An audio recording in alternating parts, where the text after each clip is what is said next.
수요기도의 시간입니다. 오늘 이 시간 우리에게 주신 하나님의 말씀은 창세기 43장 1절부터 15절까지의 말씀입니다. 여러분이 가지고 계신 성경으로 구약성경 67면에 있을 겁니다. 한 절씩 교독하시고 마지막 절은 함께 읽도록 하겠습니다.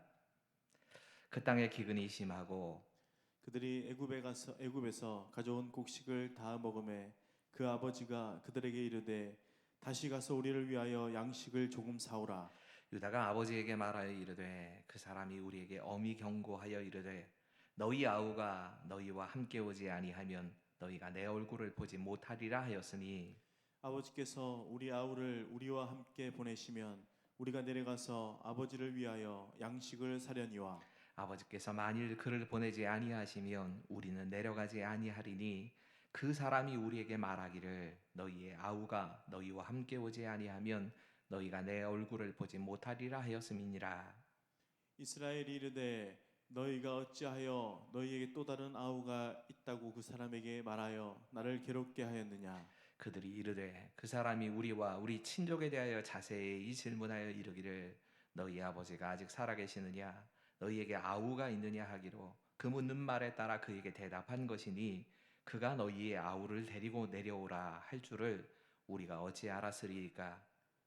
유다가 그의 아버지 이스라엘에게 이르되 저 아이를 나와 함께 보내시면 우리가 곧 가리니 그러면 우리와 아버지와 우리 어린 아이들이 다 살고 죽지 아니하리이다.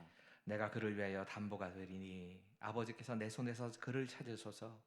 내가 만일 그를 아버지께 데려다가 아버지 앞에 두지 아니하면 내가 영원히 죄를 지으리이다.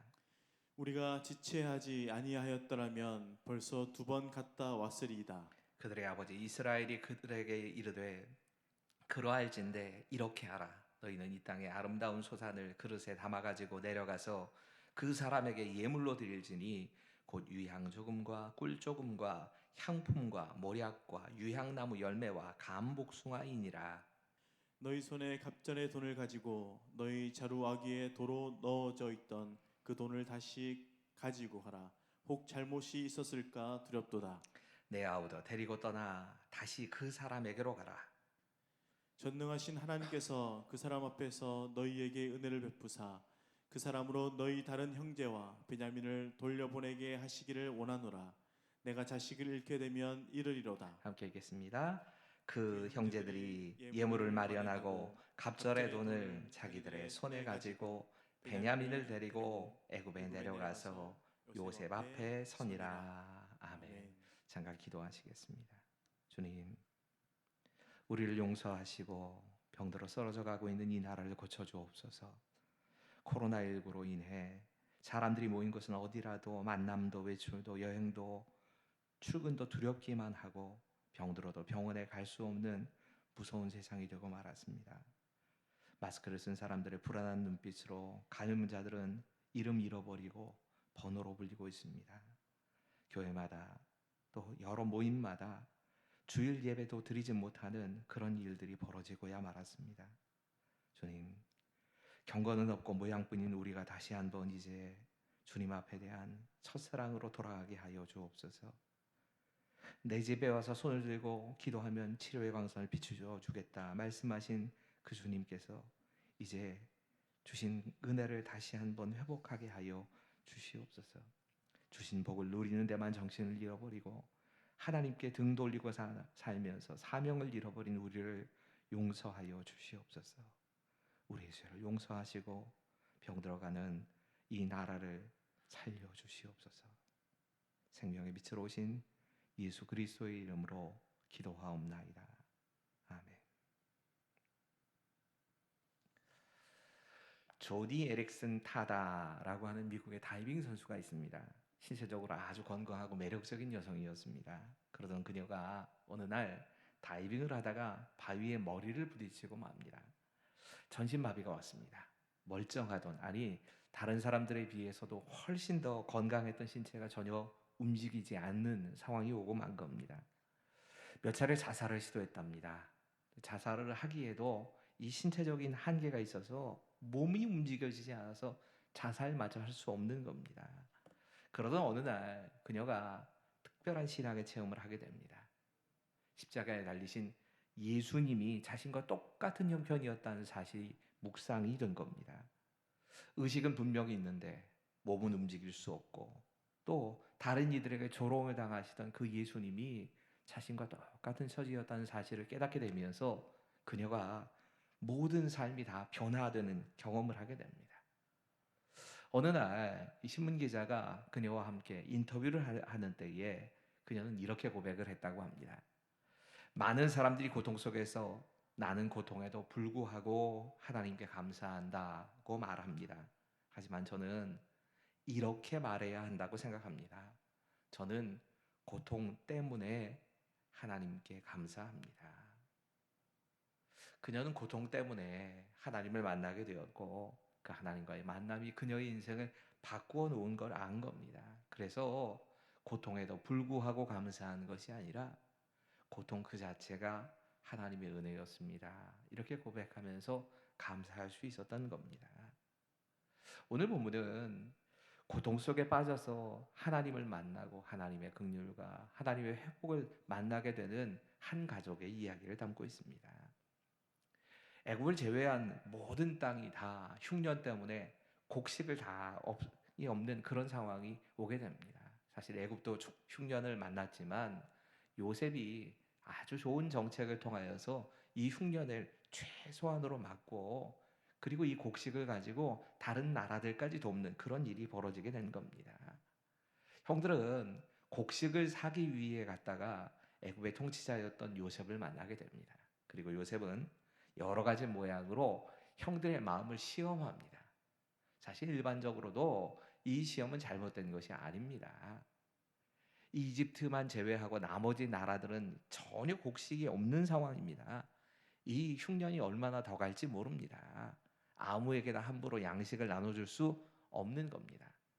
혹시 적들이나 이 양식을 노리고 오는 다른 사람들로부터 양식을 지켜야 하는 게 당연한 겁니다. 그러니까 이들을 테스트하는 것은 너무나 자연스럽고 당연한 일이었습니다. 하지만 이 요셉의 시험은 단순하게 이 사람들이 우리의 적인가 아닌가를 테스트하는 차원이 아니었습니다. 요셉이 이 형들에게 한 시험은 일종의 하나님을 대신하여 그들의 마음을 테스트하는 것이었습니다. 이들이 정말 회개했는가? 그 형들이 정말 하나님의 뜻대로 바른 삶으로 되돌아왔는가? 이런 확실한 증거를 볼 때까지 요셉의 테스트는 계속되어야 했던 겁니다. 그래서 그 형들 가운데 한 사람인 시므온을 애굽에 가두어 두고 동생인 베냐민을 데리고 오라고 테스트한 겁니다. 여러분, 시험은, 하나님께서 우리에게 주시는 이 시험은 우리의 믿음 자체를 테스트할 때가 있습니다. 하나님은 우리가 진짜 회개하기를 원하십니다. 회개란 눈물 몇 방울 흘리는 것이나 내가 잘못했다 하는 것을 깨닫는 것, 이런 것을 회개라고 말하지 않습니다. 성경이 말씀하는 회개는 하나님의 뜻대로 우리의 삶을 되돌이키는 겁니다. 이런 관점에서 오늘 본문을 다시 한번 읽어봐야 합니다. 오늘 본문은 어떻게 우리를 회개의 자리로, 또 어려울 때에 우리의 삶을 어떻게 바꾸어 가기를 원하시는가 하는 것을 잘 보여주고 있습니다. 먼저 오늘 본문 1절과 2절의 말씀을 함께 읽습니다. 같이 읽지요. 시작. 그 땅에 기근이 심하고 그들이 애굽에서 가져온 곡식을 다 먹음에 그 아버지가 그들에게 이르되 다시 가서 우리를 위하여 양식을 조금 사오라. 지금 아버지인 야곱이 자신이 나이가 들었기 때문에 아마 이 형제들에게 말할 수밖에 없었겠지요. 애굽으로 가서 애굽엔 곡식이 있다고 하니까 그곳에서 곡식을 좀 사오라고 요구를 하는 겁니다.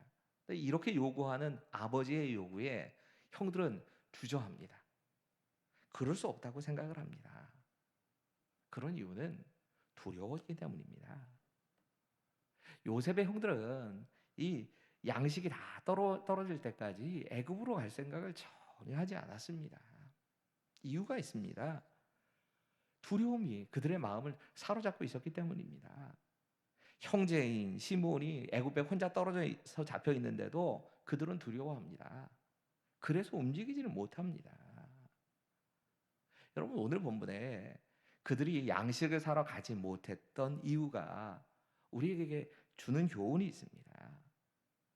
그들이 양식을 사기 위해서 가지 못했던 첫 번째 이유가 있다면 두려움이 형제에 대한 사랑보다 앞섰기 때문입니다. 형제 시므온이 지금 낯선 나라의 볼모로 떨어져서 고생을 하고 있지만 그 시므온을 데리고 오기에는 자신들의 안전이 두려운 겁니다. 서둘지를 못하는 겁니다. 형제는 고통을 당하고 있는지는 모르지만 구할 생각을 못하는 겁니다. 요셉은 사실 좋은 뜻으로 하는 행동이었습니다. 좋은 뜻으로 그 형들에게 다음번에 올 때 혹시라도 이 재물이 없어서 곡식을 사러 오지 못하면 어떡할까 하는 염려 때문에 형들의 곡식 자루에 그들이 가지고 온 모든 돈을 다시 도로 넣어준 겁니다. 근데 이것이 이 형제들의 마음을 두렵게 하는 겁니다. 두려움으로 이어진 겁니다. 여러분 사실 오늘 본문이 찾아야 될 첫 번째 메시지가 있다면 이런 것입니다. 함께 읽어볼까요? 시작. 어려움의 때에 두려움이 사랑을 이기지 못하게 해야 합니다. 코로나19라는 바이러스 때문에 이 온 나라가 두려움에 빠져 있는 것처럼 보입니다. 사실 저도 예외는 아닙니다. 아들놈이 치과에 다녀올 일이 생겨가지고 아들을 데리고 서울에 좀 다녀왔던 일이 있습니다. 근데 서울에 다녀오는데 치과에서 건물 입구부터 열 감지 카메라를 가져다 놓고 마스크를 안 쓰면 아예 들여보내주지도 않더라고요. 깜빡 마스크를 입고 와가지고 마스크를 다시 약국에 가서 첫 마스크인데 다른 마스크는 아예 팔지도 않고 첫 마스크지만 하나 달고 겨우 들어갔던 그런 기억이 있습니다. 야, 이렇게까지 해야 되나 싶은 생각도 있었지만 거리에 지나가고 있는 사람들을 다 보는데 마스크를 그때 안 쓰고 있는 사람 저 혼자밖에 없더라고요. 아, 정말 사람들이 이 코로나19라고 하는 바이러스에 대해서 공포감을 가지고 있구나 하는 생각을 해봤습니다. 저도 예외는 아닙니다. 사실 주일이 지나고 나면 목이 좀 이렇게 아프고 몸살 기운이 약간 있습니다. 일종의 직업병입니다. 언제나 그래 왔습니다, 사실. 네. 이번 월요일에도 평상시처럼 목이 좀 아프고 약간 몸살 기운이 있었습니다. 근데 다른 때와 제가 다르게 반응을 하는 겁니다. 덜컥 겁이 난 겁니다. 저야 뭐 혼자 코로나19 걸려도 뭐 그 걸린 후에 병에 걸려서 죽으면 천국 가면 되는 거지 하는 마음은 있지만 자칫 잘못하면 제가 병으로 옮기는 그런 원인 제공자가 될 수 있다 하는 생각이 드니까 이건 아니다 하는 싶은 마음이 든 겁니다. 그래서 하루 이틀을 사실 열은 하루 나고 말았는데 조금 몸살 기분이 하루만 있고 말았는데 하루 이틀 그냥 스스로 자가발적으로 격리를 해서 교회에 있는 제 방과 사택과 여기만 왔다 갔다 했습니다. 그러다가 얼마 전에 한 신문을 보면서 굉장히 부끄러웠습니다. 이런 제목의 신문의 기사였습니다. 대구 코로나19 확진자들이 광주로 옮겨서 치료를 받는다. 이런 기사였습니다. 오늘부터일 겁니다. 오늘부터 대구의 코로나19 확진자들이 이 확진자들을 광주에서 받아들이기로 했다는 겁니다. 이게 정부가 권유하거나 정부의 정책으로 그런 게 아니라 이 전라도 광주시에 우리 광주 말고요. 우리가 있는 이 광주 말고 전라도 광주시의 보훈단체, 종교계, 또 이 경제계, 시민사회, 의료계 각급 기관장들이 자발적으로 이렇게 결정을 한 겁니다. 대구 시민들이 코로나19의 확진 판정을 받고도 병상이 없어서 방치되고 또 사망에까지 이르렀다 하는 보도를 읽다가 이런 안타까운 상황이 벌어지니까 어찌 생각하면 대구와 정치적으로 따지면은 가장 이 반대쪽에 있는 라이벌 도시 아닙니까? 광주의 사람들이 지금 이때는 이 대구 시민들을 우리가 도와야 될 때다. 그러면서 자발적으로 이런 결정을 한 겁니다. 중증 환자들의 경우에는 전남대병원과 조선대병원 그리고 국가격리병상이라고 하는 곳을 이렇게 해서 치료하도록 하고 경증 환자들은 또 감염 전담병원으로 보내서 격리하고 치료를 할 거라고 하는 그런 발표를 한 겁니다. 솔직히 목사로서 좀 부끄러웠습니다. 전염병이기 때문에 이런 결단을 하기까지가 얼마나 어려웠을까 하는 생각을 한편으로 하면서, 또 한편으로는 지금 내가 두려움에 빠져서 실제로 할 수 있는 일들을 하고 있지 않은가, 내가 해야 할 일이 있는데 그건 전혀 하지 않고 그냥 이렇게 두려워서 가만히 움츠려져 있는 것만 아닌가 하는 생각이 들어서 부끄러웠습니다. 여러분, 우리보다 사실 우리도 어렵지요. 우리도 지금 쉬운 상황은 아닙니다. 하지만 우리보다 훨씬 더 어려울 이 대구와 경북 지역을 생각한다면 작은 일이라도 우리가 할 수 있는 사랑을 좀 표현해 봅시다. 사실 지금 모여서 이런 일을 결정한다고 하는 게 자체가 어렵습니다. 모여서 이런 일을 결정할 수가 없습니다. 교회가 모금을 해서 보내면 더 좋겠지만 이런 것 자체가 결정하기가 더 어렵습니다. 하지만 개인적으로는 하실 수 있습니다. 뜻이 맞는 분들이 몇 분이 모여서라도 그런 일들을 하실 수 있습니다. 구제헌금을 좀 하시고 또 여러 가지 모양으로 모아서 대구와 경북에 있는 우리 형제들을 돕기 위한 이런 모금에, 여러 단체들이 지금 하고 있으니까 이 모금에 동참해 주시기를 부탁드립니다.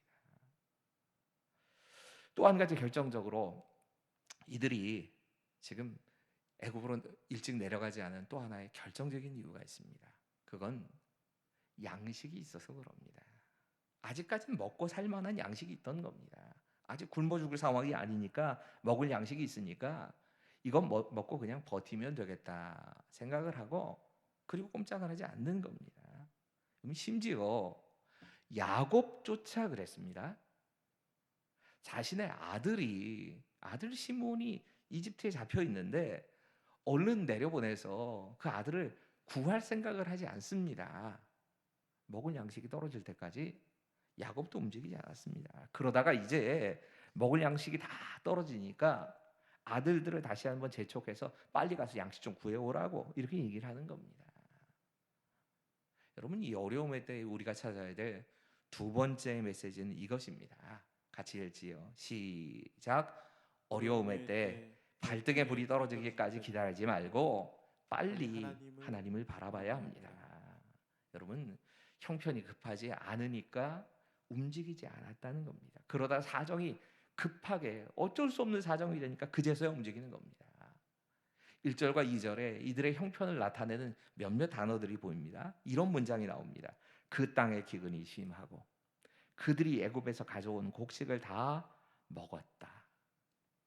이때까지 안 움직인 겁니다. 사실 이런 모습이 우리들에게도 나타나는 게 문제입니다. 우리가 그런 모습을 나타낼 때가 많습니다. 우리 형편과 사정도 다르지 않습니다. 별로 어렵지 않을 때 발등에 불이 떨어지기 전까지는 하나님께 기도하지 않습니다. 기도를 하긴 합니다. 사실은 간절하지 않습니다. 우리 마음속에 정말 하나님을 찾는 마음이 없습니다. 평안하고 아무런 문제가 없다 생각될 때에는 기도하지 않습니다. 그러다 보니 믿음도 잘 안 자랍니다. 그런데 어려움이 닥치면, 발등에 불 떨어지면 그때부터 간절해집니다. 그리고 그때부터 비로소 하나님을 찾게 됩니다. 여러분, 사람이 아무리 애쓰고 수고해도 하나님이 도와주시지 않으면 내가 이루어 놓은 모든 것들이 허사갈 때가 금방 옵니다. 결국 곧 바닥 납니다. 애굽에서 아무리 많은 곡식을 가지고 집으로 돌아왔다고 해도 이 곡식 곧 바닥 날 때가 온 겁니다. 하나님과 관계없이 아무리 문제를 해결하려고 해도 해결 안 됩니다. 우리가 해야 될 건 하나님 앞에 나아가 하나님의 은혜를 구하는 겁니다. 히브리서 4장 16절 이렇게 말씀합니다. 그러므로 우리는 긍휼하심을 받고 때를 따라 돕는 은혜를 얻기 위하여 은혜의 보좌 앞에 담대히 나아갈 것이라. 때를 따라 우리를 도와주시는 그 은혜를 얻기 위하여 하나님 앞에 담대히 나아가야 한다는 겁니다. 여러분, 이런 사실 아십니까? 때로는 하나님께서 우리에게 하나님께 가까이 오게 하기 위한 수단으로 발등에 불을 떨어뜨리실 때가 있습니다. 하나님께 가까이 와야 은혜를 받고, 하나님께 가까이 와야 복을 받고, 하나님께 가까이 와야 능력을 받을 텐데 우리가 안 가는 겁니다. 끝끝내 안 오면 하나님께서 하나님께 가까이 오게 하기 위해서, 더 기도할 수 있게 하기 위해서 우리 발등에 불을 떨어뜨리십니다. 그렇게 해서라도 하나님께서 우리를 가까이 오게 하려고 하는 하나님의 은혜가 있는 겁니다. 이런 이야기를 많이 들어보셨지요. 애굽이라고 하는 땅과 가나안이라고 하는 땅의 차이죠.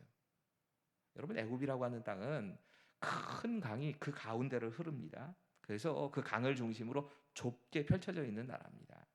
사실 이 애굽이 살고이라고 하는 땅 자체가 사막에 둘러싸여 있습니다. 사막에 둘러싸여 있지만 물 걱정을 안 합니다. 그들에겐 이 강, 나일강이 있기 때문입니다. 언제나 강이 뚝에 넘쳐 흐르고, 그리고 넘쳐 흐르는 그 강이 가지고 온 이 비옥한 토양을 가지고, 그래서 얼마든지 먹고 살 수 있습니다.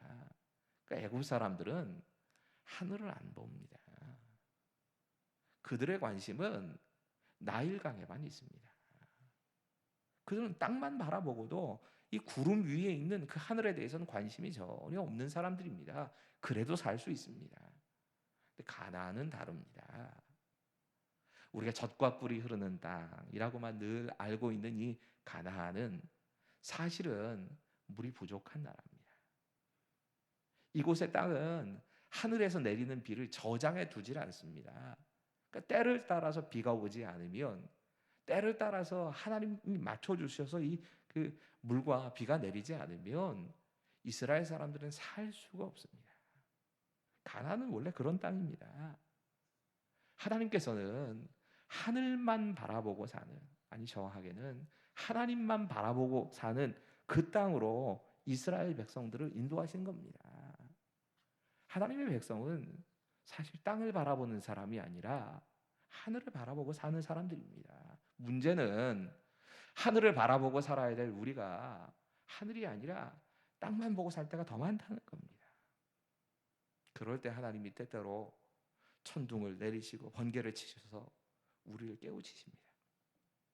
우리를 깨우십니다. 그리고 기억나게 하시는 겁니다. 너는 땅이 아니라 하늘을 바라보고 살아야 돼. 정확하게 말씀드리지요. 너는 이 땅의 것들이 아니라 하나님을 바라보고 살아야 돼. 여러분, 이것이 어려움의 때에 우리가 가져야 될 또 하나의 믿음인 겁니다. 또 한 가지 중요한 이유가 있습니다. 그건 아버지 야곱 때문이었습니다. 이 형들 때문에만 이 이집트로 내려가는 것이 멈춰진 것이 아니라, 지체된 것이 아니라 아버지 야곱에게도 문제가 있었습니다. 요셉은 그 아우 베냐민을 데려와야 나를 볼 수 있다, 분명히 이렇게 이야기를 합니다. 근데 아버지인 야곱은 혹시라도 이 베냐민마저 잃게 될까 봐, 자기가 살아가는 유일한 녀석이었던 라헬의 아들 베냐민마저 잃게 될까 봐 결단을 못한 겁니다. 여러분, 바로 이것이 오늘 본문에 우리가 찾아야 될 또 하나의 메시지입니다. 함께 읽겠습니다. 시작. 붙잡고 있을 수 없는 것을 포기하는 결단을 해야 합니다. 그러면 길이 열릴 것입니다. 여러분, 우리가 하나님의 은혜를 얻기 위해서 반드시 필요한 것 한 가지가 있습니다. 그것은 결단하는 겁니다. 물론 이 결단 때문에 우리가 결단의 결과로 먹고 사는 일이 벌어진다, 그건 아닐 겁니다. 하지만 결정하고 결단하는 일은 필요합니다. 온 식구가 굶어 죽지 않기 위해서 베냐민을 데리고 가든지, 아니면 베냐민을 남겨두고 온 식구가 함께 굶어 죽든지 둘 중에 하나를 해야 되는 겁니다. 아무것도 안 하고 가만히 그 자리에 머물러 있을 수가 없는 겁니다.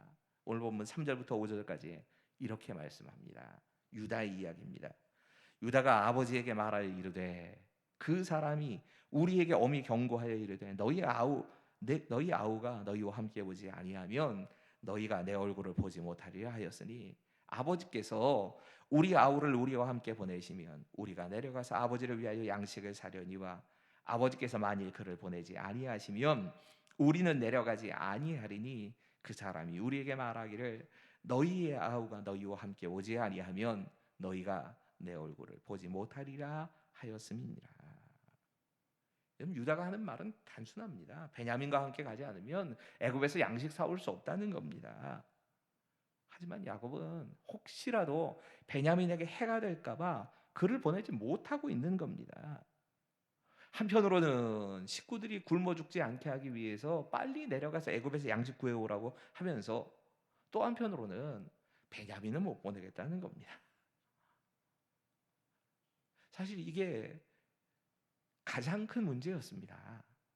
이것 때문에 출발 자체를 못하는 겁니다. 이미 요셉은 시므온을 잡아놓고는 베냐민이 오지 않으면 너희를 믿을 수 없다. 그러니까 베냐민 데리고 와야 양식 준다.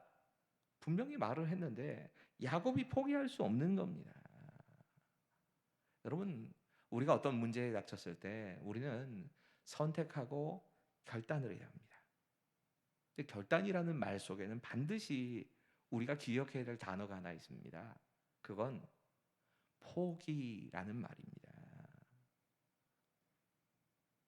우리가 내 앞에 있는 문제를 해결하고 하나님의 은총을 받기 위해서 선택할 때는 무언가 다른 것을 포기해야 한다는 말이기도 한 겁니다. 앙드레 지드의 말 가운데 유명한 말 하나가 있습니다. 사람이 바른 선택을 하려면 선택하려는 그 한 가지만 볼 것이 아니라 선택에서 제외되는 나머지를 살펴야 한다. 정말 지혜로운 말입니다. 귀한 것을 얻기 위해서 우리의 손을 펴야 합니다. 내가 아끼고 사랑하는 것이지만 포기해야 얻을 수 있는 겁니다. 선택한다고 하는 건 그 좋은 것을 선택하기 위해서 다른 것은 포기한다는 말입니다. 1960년대 프랑스 주한 프랑스 대사를 역임하셨던 샹바르라고 하는 분의 이야기를 책에서 읽어본 일이 있습니다. 요즘이야 좀 달라졌다고 하지만 당시에는 한국 대사, 주한 프랑스 대사는 이 프랑스 관리에 계시던 아주 한직 중의 한직이었답니다. 그런데 이 사실 샹바르라고 하는 사람은 모든 그 프랑스 외무성의 사람들이 인정한 엘리트 관리였답니다. 누구나 다 그 사람이 미래의 프랑스의 장관이 된다. 외무부 장관쯤은 될 것이다. 이렇게 생각을 했답니다. 그럼에도 불구하고 이 사람은 한국 대사를 마지막으로 해서 공직에서 물러나게 됐답니다. 근데 그 이유가 참 희한합니다.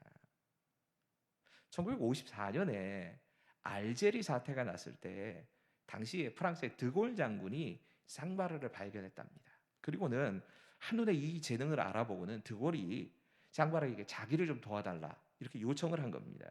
네, 당시에는 드골이 완전히 권력을 장악하기 전입니다. 아직 불안한 겁니다. 아직 알제리 사태로 인해서 프랑스의 정국이 누구에게 권력이 갈지 잘 모르는 그런 상황인 겁니다. 당시에는 청년이었던 이 샹바르가 드골을 선택하지 못한 겁니다. 주저하고 그냥 흘려보낸 겁니다. 너무 변수가 많아 보인 겁니다. 그리고 사흘 후에 샹바르가 드골을 찾아갑니다. 내가 이 일에 동참하겠다. 그때 드골은 이렇게 우유부단한 성격을 가지고 있는 사람은 국가의 아주 중요한 일들을 할 때 함께 할 수 없다 생각을 하고 거절을 한 겁니다. 당신은 2차 세계대전이 끝나고 프랑스가 거의 난세였는데 이런 상황에서 선택과 결단을 할 수 없는 사람이라면 지도자는 부적합하다. 그리고 끝끝내 능력이 그렇게 있음에도 불구하고 나라에선 쓰임을 받지 못한 사람이 되고 만 겁니다. 여러분, 야곱은 베냐민을 보내기로 결단을 하긴 합니다. 이 과정이 쉽지를 않았습니다. 이 과정을 보면서 우리가 생각해 봐야 되는 건 결단할 때 도대체 뭐가 그렇게 우리를 어렵게 만드는가, 결단을 못하게 하는가, 어떻게 이 결단하기 위해서 우리가 가져야 될 마음 자세가 뭔가 이걸 꼭 생각해 봐야 합니다. 야곱이 유다의 말에 답변을 하는 답을 들어보면 야곱의 마음을 좀 우리가 짐작할 수 있습니다. 6절의 말씀 함께 읽습니다. 시작. 이스라엘이 이르되 너희가 어찌하여 너희에게 또 다른 아우가 있다고 그 사람에게 말하여 나를 괴롭게 하였느냐. 지금 야곱, 이스라엘이라고 이름이 나오죠. 하나님이 바꿔주신 이름이니까. 이스라엘은 지금 아들들에게 책임 추궁을 하고 있습니다.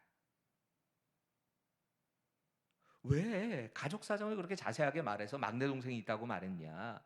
그러니까 그 사실을 알고 데려오라고 한 거 아니냐? 아, 형들이 그런 사정을 알고 대답했겠습니까? 이런 결과가 올 줄로 생각이나 하고 가족 사정을 자세하게 말한 겁니까? 그거 아니지 않습니까? 근데 지금 야곱은 책임을 추궁하고 있는 겁니다. 누가 잘했냐, 잘못했느냐, 이걸 따져보자는 겁니다. 여러분, 지금 이 순간 누가 잘하고 잘못했느냐를 따지는 것은 문제를 해결하는데 아무런 도움이 안 됩니다.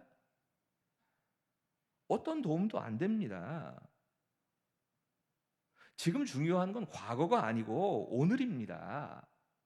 미래에 무엇을 해야 하는가 하는 겁니다.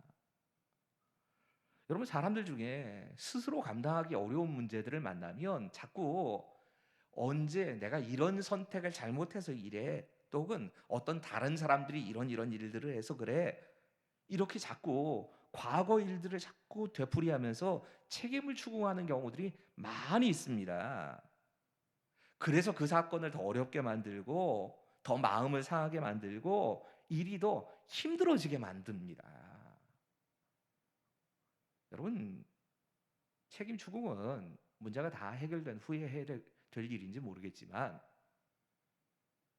아예 필요가 없습니다. 사실은 책임 추궁이 아니라 지금 내가 할 일에 집중해야 합니다. 그래야 우리가 바르게 결단할 수 있는 겁니다. 여러분, 우리가 우리의 과거를 돌아보면서 딱 한 가지 스스로에게 책임을 추궁해야 될 일이 있긴 합니다. 그 죄의 문제입니다. 우리 안에 있는 죄, 다른 사람 죄 말고요. 내 안에 있는 죄.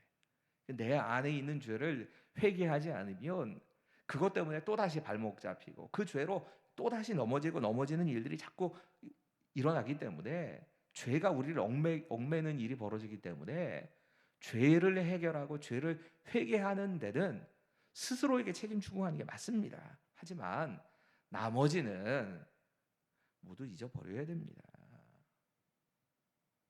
지나가 버린 겁니다. 어떻게 할 수 없는 일입니다. 잃어버린 겁니다. 그럼 잊어버리셔야 합니다.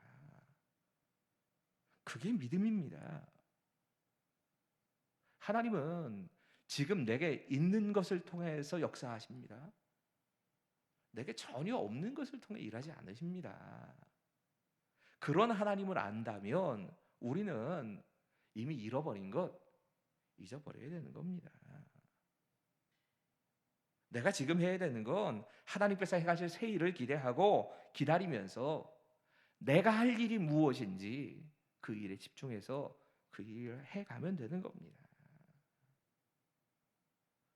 또 한 가지 이 결단을 위해서 아주 우리가 생각해야 될 중요한 초점 하나가 더 있습니다. 같이 한번 읽어볼까요? 같이 읽죠. 시작. 인간의 술수가 아닌 하나님을 의지해야 한다는 것입니다. 여러분, 야곱이라고 하는 사람을 한마디로 표현하자면 야곱의 특징 가운데 하나는 잔머리를 굉장히 잘 쓴다는 겁니다. 제가 야곱을 좋아하지 않습니다. 성경의 인물 가운데 아마 야곱을 가장 제가 본받고 싶지 않은 인물로 생각을 할 겁니다. 근데 야곱의 가지고 있는 모습 가운데 저한테도 잘 드러나는 모습이 많이 있습니다. 사실 닮아서 싫어하는 건지도 모르겠어요. 야곱을 읽고 묵상하다 보면 그가 잔머리를 굉장히 잘 쓰는 사람이라고 하는 걸 알 수 있습니다. 지금 이 순간도 마찬가지입니다. 야곱이 그 형제들, 그 아들들에게 하는 말들 잘 들어보십시오. 이렇게 말합니다. 너희가 어찌하여 너희에게 또 다른 아우가 있다고 그 사람에게 말하여 나를 괴롭게 하였느냐. 이게 무슨 뜻이라고 생각되십니까? 이 말은 한마디로 말하면 왜 거짓말 안 했어? 이 소리 한 겁니다. 하나님 믿기는 믿는데 궁지에 몰리면 거짓말로 그 순간을 모면하려고 하는 경우가 있습니다. 그런 사람들이 있는 게 아니라 저를 포함해서 우리가 그런 경향이 많이 있습니다. 정도로 정직하게 풀려고 하지 않고 자꾸 거짓말로 풀려고 할 때가 있습니다. 뭐든지 좀 그냥 두리뭉술하게 넘어가려고 합니다. 당장의 효과 있습니다. 효과 없는 거 아닙니다. 도움이 될 때도 있습니다. 하지만 그 거짓말은 결국에 들통나게 되어 있습니다. 여러분, 야곱의 모습 가운데 또 하나의 모습이 오늘 보면 11절에 나타나는데요. 11절에 이렇게 야곱이 말을 합니다. 그들의 아버지 이스라엘이 그들에게 이르되 그러할진대 이렇게 하라. 너희는 이 땅의 아름다운 소산을 그릇에 담아 가지고 내려가서 그 사람에게 예물로 드릴지니 곧 유향 조금과 꿀 조금과 향품과 모략과 유향나무 열매와 감복숭아이니라. 이렇게 예물을 준비하라고 말을 합니다. 예물이 아닙니다. 이거 선물 아닙니다. 뇌물입니다. 뇌물을 가져가라고 하는 겁니다. 그럼 기가 막히는 건요. 무엇을 뇌물로 주면 다른 사람들이 좋아할까를 야곱이 빠삭하게 알고 있었습니다. 높은 사람들이 이런 거 가져가면 이건 좋아할 거야 하는 걸 알고 있었습니다.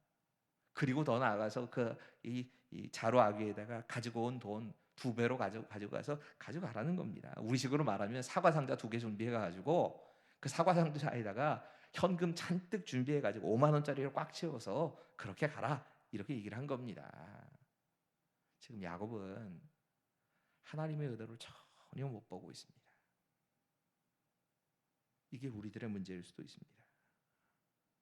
가족의 리더인데 지금 이 순간 야곱은 기도하자고 말하지 않습니다. 여러분, 성경에 얼마나 많은 경우에 위기를 만나서 기도하는 이야기가 그렇게 많이 쓰여 있는데 여기 야곱은 기도하자는 말을 한마디도 하지 않습니다. 믿음의 가장이 뇌물 목록에 대해서는 이렇게 자세하게 말할 줄은 아는데 같이 기도하자고는 말을 못하는 겁니다. 이게 얼마나 큰 비극입니까? 여러분, 우리가 하나님 앞에 바른 선택을 하기 위해서는 인간적인 장애를 내려놔야 됩니다. 인간적으로 내가 할 수 있는 것들을 내려놓고 선택을 해야 하는 겁니다. 이것도 하고 저것도 하는 게 아닙니다.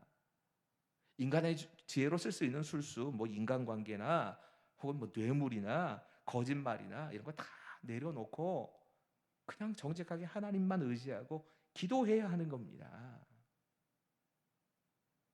마지막으로 이 결단에 있어서 아주 중요한 또 하나의 초점이 있습니다. 함께 읽겠습니다. 같이 읽지요. 시작. 모든 일을 내가 책임지겠다는 결단이 있어야 합니다.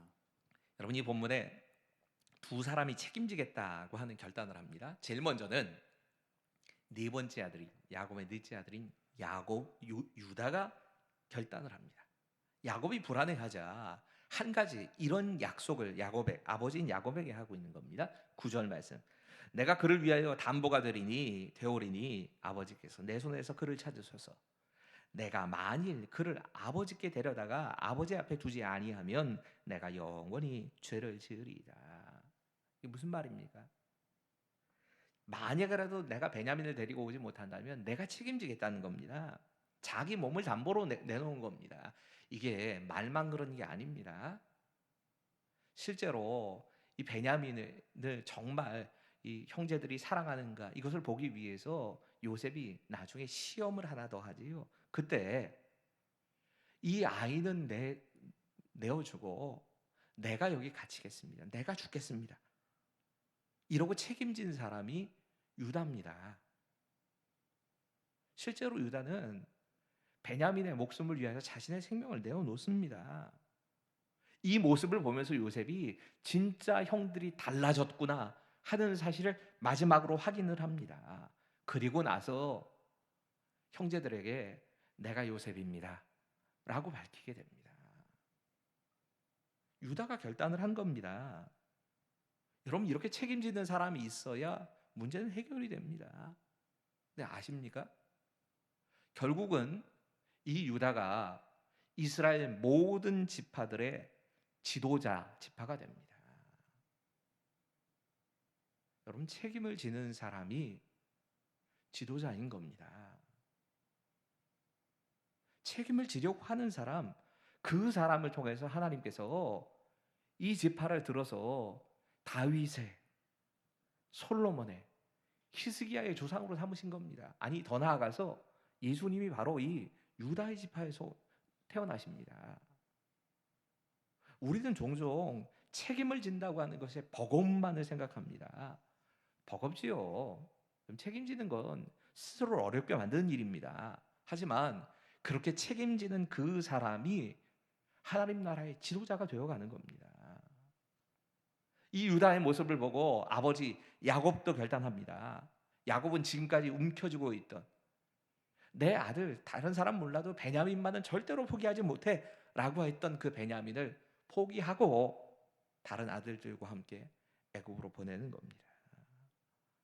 그가 하는 말들을 잘 들어보셔야 합니다. 그는 베냐민에게 은혜를 베푸셔서, 또 하나님께서 은혜를 베푸셔서 베냐민을 되돌아오게 하시기를 바라지만, 그렇지 않더라도 내가 혹시라도 아들을 잃어버리는 그런 일이 벌어진다 할지라도 하나님께 믿고 맡기겠다고 고백을 합니다.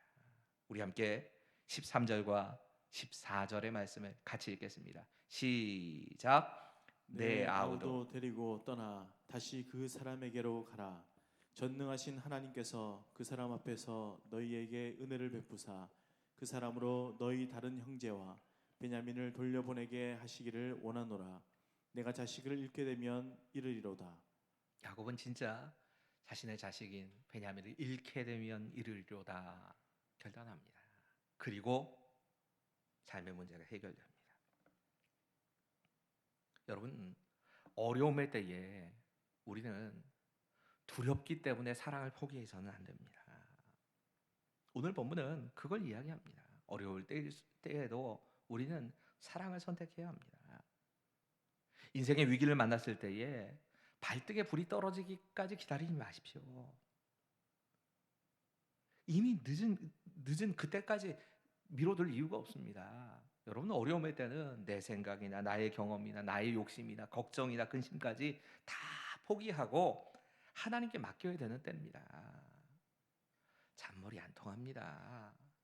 인간적인 술수를 가지고 문제를 해결하려고 하지 마십시오. 하나님이 답이 되십니다. 우리에게 찾아오는 도움은 하나님께만 답이 있는 겁니다. 그 하나님 앞에서 바른 믿음으로 반응을 하면 되는 겁니다. 그러고 나면 고난이 우리를 향한 하나님의 복의 통로가 된다는 것을 경험하게 됩니다. 그 문제가 하나님께로 더 가까이 가는 징검다리가 되었다는 것을 우리는 고백하게 될 겁니다. 여러분, 고난 속에서 고난을 앞에다 두고 더 이상 붙잡고 있을 수 없는 것 내어놔야 합니다. 이거 결단해야 합니다. 계속 붙잡을 수 없는 일입니다. 이미 포기해야 될 것입니다. 지금 내게 중요한 건 남겨진 것이지 잃어버린 게 아닙니다. 고난 앞에서 어려움을 당할 때 우리가 가져야 될 자세는 하나님 앞에 책임지는 사람이 되겠다는 겁니다. 하나님 앞에서 내가 책임지는 사람으로 살겠다. 내가 이 문제를 가로막고 서서 기도하고 문제로부터 파생되는 괴로움에 대해서 감당하는 사람이 되겠다. 그때 하나님께서는 이 고난과 함께 우리의 믿음을 성장시켜 주실 것입니다. 함께 기도하시죠. 하나님, 우리가 고난 때문에 사랑을 포기하지 않게 해주시옵소서. 어려울 때 그때가 오히려 더 사랑을 선택할 때임을 기억하게 하시고, 인생의 위기를 만나서 하나님께 의지하면서 하나님 바라보면서 이제 사랑하는 내가 해야 할 일을 선택하며 살 수 있도록 주님 도와주시옵소서. 위기에 대해 나의 인간적인 술수가 아무런 소용이 없다는 사실을 인정하게 하시고 하나님만이 답이 되시는 것을 알고 빨리 하나님께 나아가 하나님의 은혜를 붙잡을 수 있도록 우리 안에 역사하여 주시옵소서. 고난의 때가, 이 어려움의 때가 우리가 더 이상은 붙잡고 살 수 없는 것들을 내려놓는 시간 되게 해 주시옵소서. 그것이 무엇이 되었든 나에겐 유익하다 생각하고 나에겐 즐거움이 되지만 그것이 하나님과의 관계를 가로막는 것이라면 내려놓게 하시고, 그러는 가운데 그 선택을 통하여서 하나님이 열어주시는 미래를 볼 수 있도록 주님 도와 주시옵소서. 고난의 때에 누군가 다른 사람의 탓을 하는 것이 아니라 내가 책임지는 사람이 되겠다 결단하게 하시고, 고난의 때에 그 고난을 가로막고 서서 기도하게 하시고, 그 문제로부터 파생되는 여러 가지 문제들에 대해서 괴로움을 담당하는 그런 믿음의 자세를 가지게 하여 주시옵소서. 우리를 통하여서 하나님께서 역사하시고 우리가 하나님의 통로가 되어서 세상을 복되게 하는 귀한 역사를 이루어 가시기를 구하며 예수님의 이름으로 감사하며 기도하옵나이다.